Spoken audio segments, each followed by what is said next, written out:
We're speaking to Yuri Mentz. He's the provincial coordinator for Grain SA. He's going to tell us about the program that Grain SA is running with emerging farmers regarding the study groups. Yuri, can you tell us what do the study groups entail? Who can get involved, and typically what would the farmers learn while they attend the study groups? Okay, any farmer that wants to come to a study group is welcome.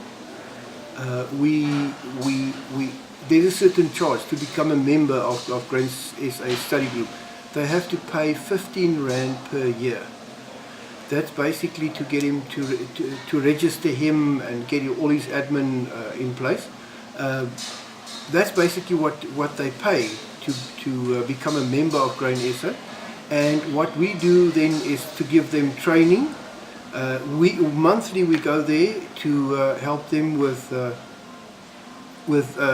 whatever is new. We might talk about, we'll have a conversation and a talk about either soil or fertilizer or different cultivars.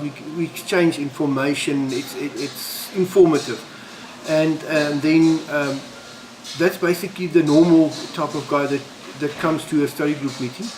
And then we help them to take their soil samples, and we help them to give them equipment to start farming. We sell them knapsack sprayers at a very reasonable price, at 215 Rand, to help them to start with using chemicals in their fields. Then we help them with little planters to get them to use hand planters. We teach them how to do minimum till or no till with only hand equipment. That type of thing. Introduce them to chemicals. Yuri, how often do the classes take place, and how can farmers get involved?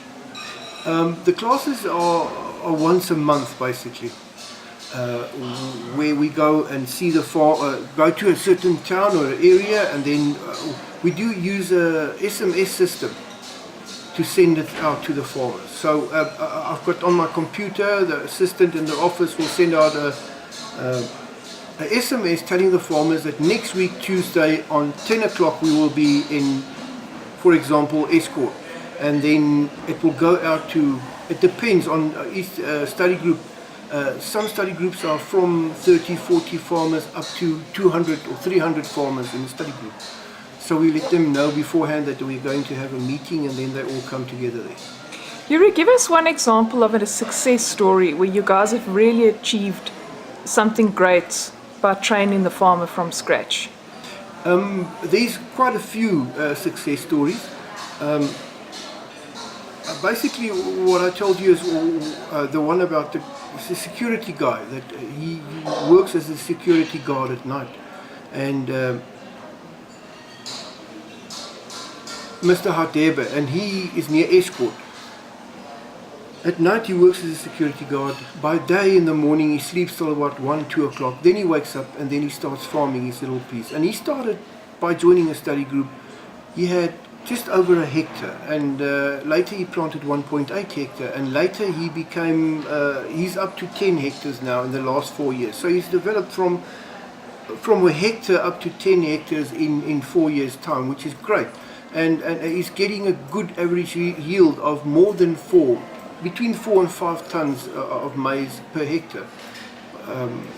So he's doing great, and there's other stories as well of farmers taking off. Yuri, what about technology? What role does technology play? A lot of the smaller farmers don't always have access to the best technology, and they may be planting conventional seed that has been kept back and replanted every year, and the yields aren't great.